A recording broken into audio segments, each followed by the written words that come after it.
Hello, I'm Jashikins, and welcome to another episode of Jash Reads. Tonight, we're continuing reading Animorphs number 5, The Predator by K.A. Applegate. Yay!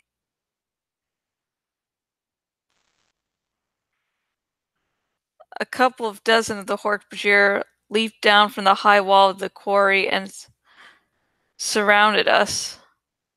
They kept their Dracon beams leveled at us as the blade ship landed on the quarry floor. Go!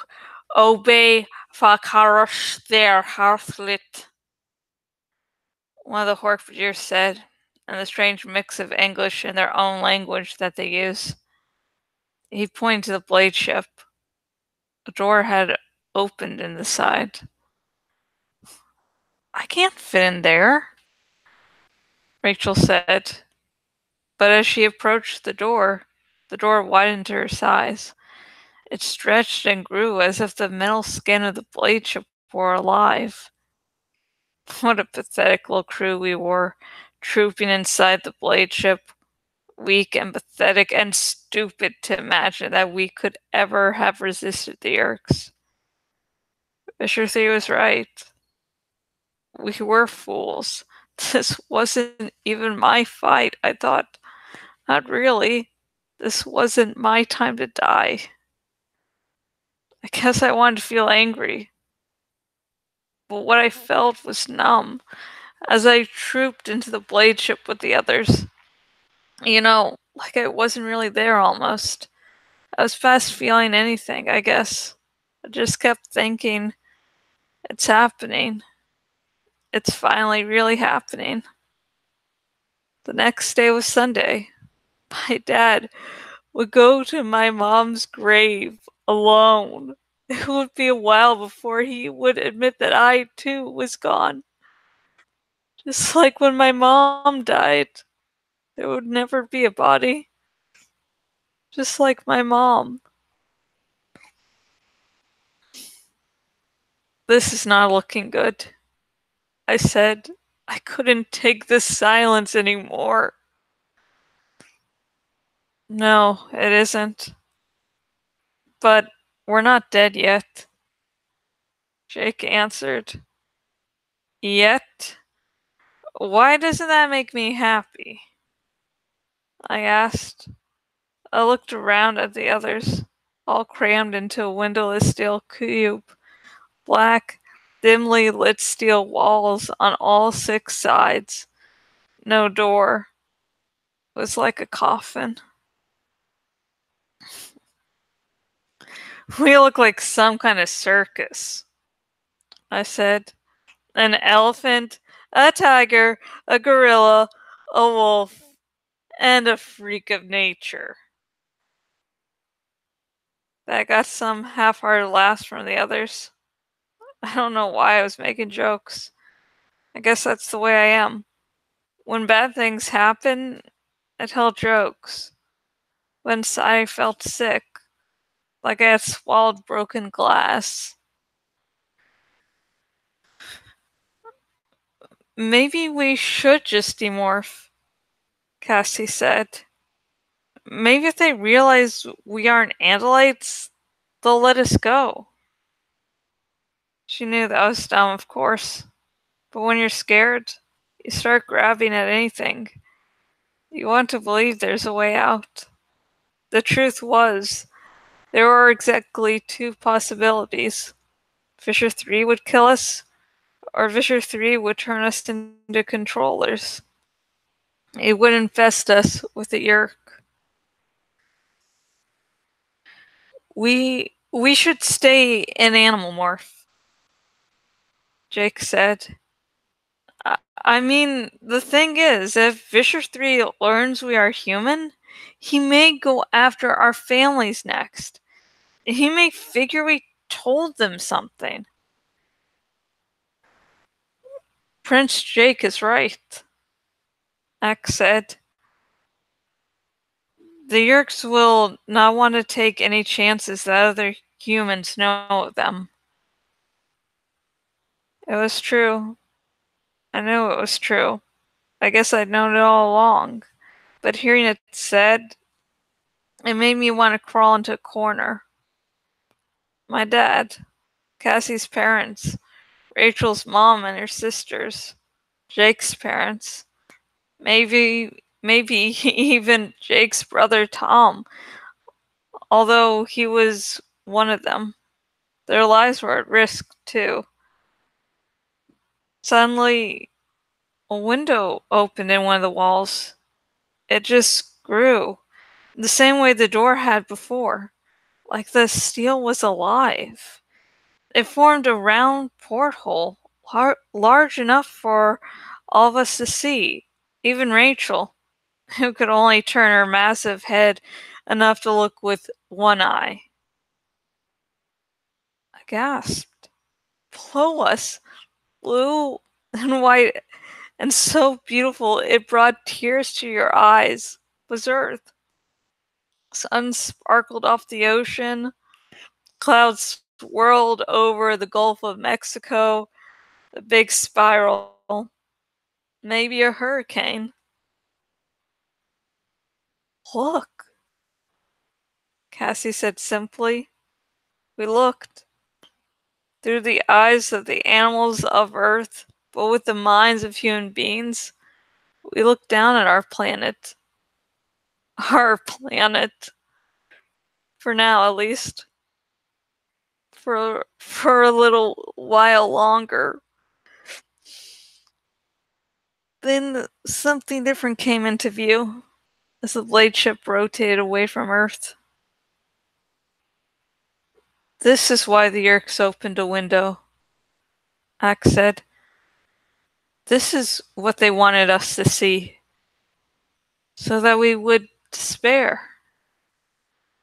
The mothership, it was a gigantic three-legged insect. The center was a single loaded spear. The spear was flatter on the bottom, and from the bottom hung a weird, mismatched series of tendrils, like the tendrils of a jellyfish. Each one must have been 1/4 mile long. Round the sphere were 3 legs, bent up, then back down, exactly like a spider's legs. The the legs are the engines, Axe explained. The tendrils hanging down below the belly are weapons and sensors and energy collectors. That is also where the shipboard Kandrona is. The Yerks must bathe in the Yerk pool every 3 days and absorb Kandrona rays. There must be one on the planet below, too. Yeah, we know, I said.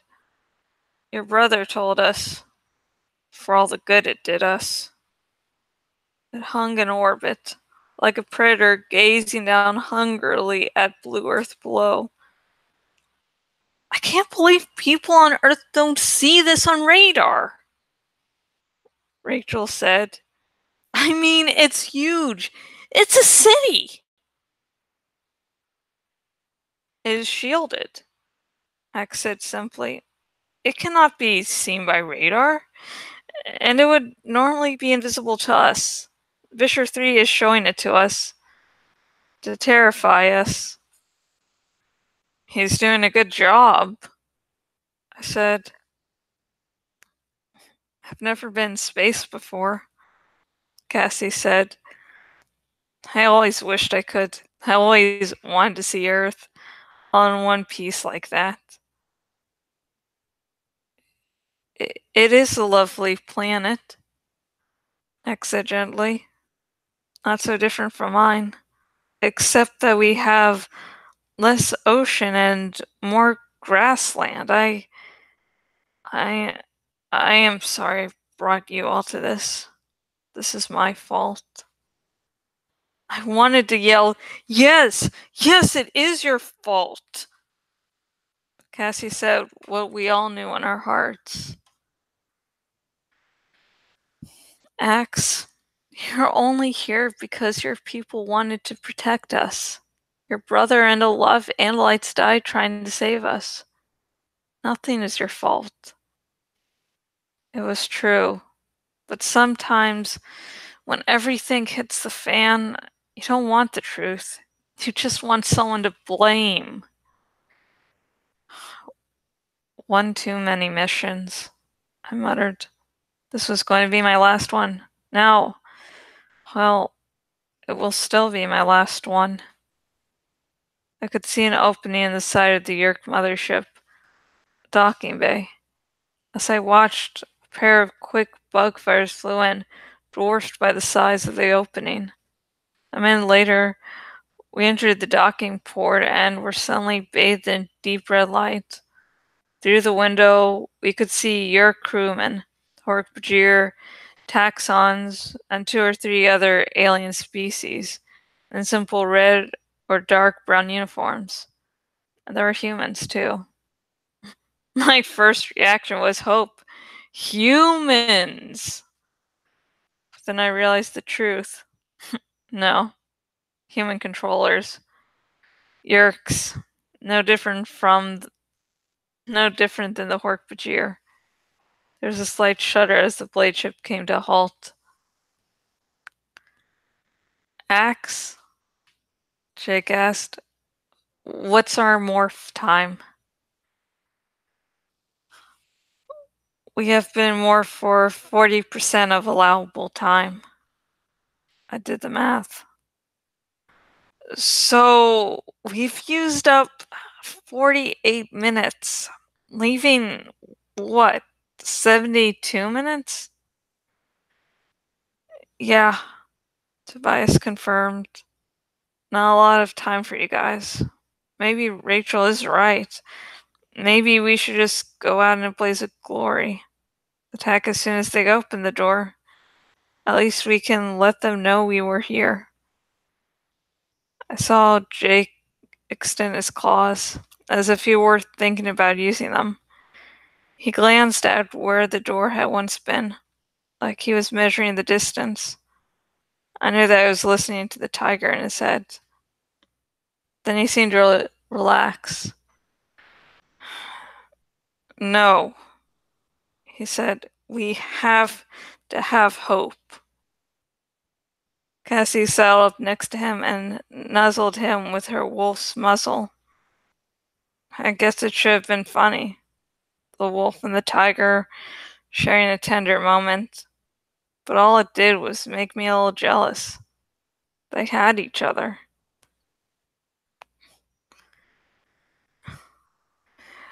We gave them a pretty good fight, didn't we? I said, our little sir. We did some damage to them. Yes, we did. Rachel agreed. Do... Axe hesitated. Then, do humans fear death? Yes, we're not crazy about death, I answered.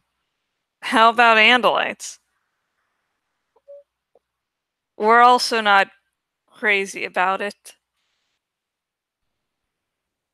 Through the window, we could see a lot of Hork-Bajir and taxons and humans running around, racing to get somewhere. They were lining up, and now I noticed there were distinct kinds of uniforms. One red and black, the other gold and black. The brown uniforms were all around the edges, like they were less important. Suddenly, without warning, the window stretched open into a large arched doorway. Fetid air rushed in, smelling of oil and chemicals and something else. A ramp rose up from the steel floor outside to meet us. We were standing like a display at the top of the ramp. All around, filling this side of the docking bay, were uniformed Hork-Bajir, taxons, and humans. Most were in red and black, perhaps 200 creatures standing in stiff rows, arranged by species. About a quarter of the total were in gold and black. There were more humans in this group, but also some unusually massive Hork-Bajir. Jake, I have a feeling I don't think the Reds like the Golds. I think there are troops of two different Vishers. Axe said, I think I overheard my brother talk about that. Each Visher has his own private army in their own uniforms. Swell. I wonder which group gets to have us, I said. Far at the back of the rows of alien troops, there was movement. A party of creatures walking to the front. Fisher 3 was at the center, folded by two big Hork-Bajir in red. And just to his left was a human. A human woman with dark hair and very dark eyes. That was when I stopped breathing, because I knew. Even before I could see her face clearly, I knew. They marched up to the bottom of the ramp. A dozen soldiers leveled Dracon beams at us, just in case we wanted any trouble.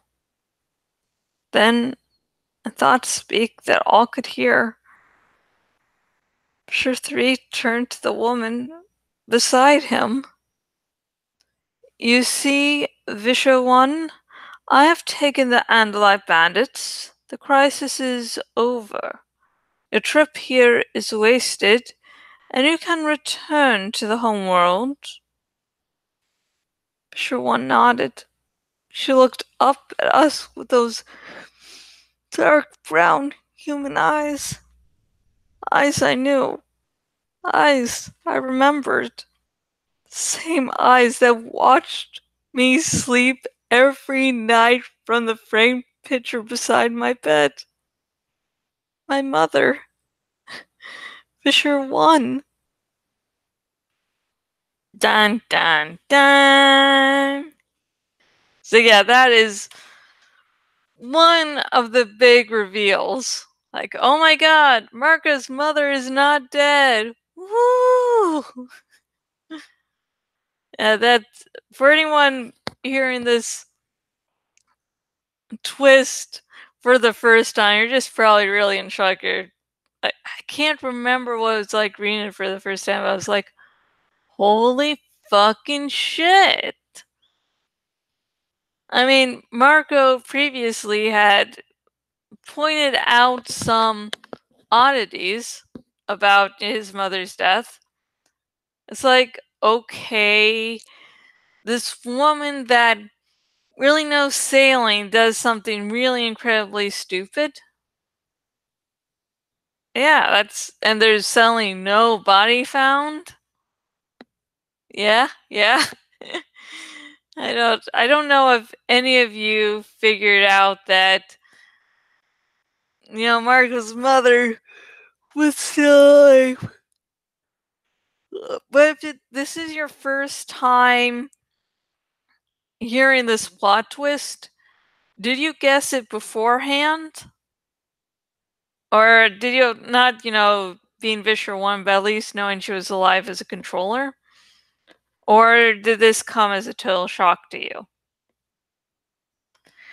And another thing I want to talk about is two things. One, when Axe says how much time they have left in Morph, Tobias is probably going like, holy fuck it, like, he's really understanding what it's like to be faced with this becoming an Othlid thing.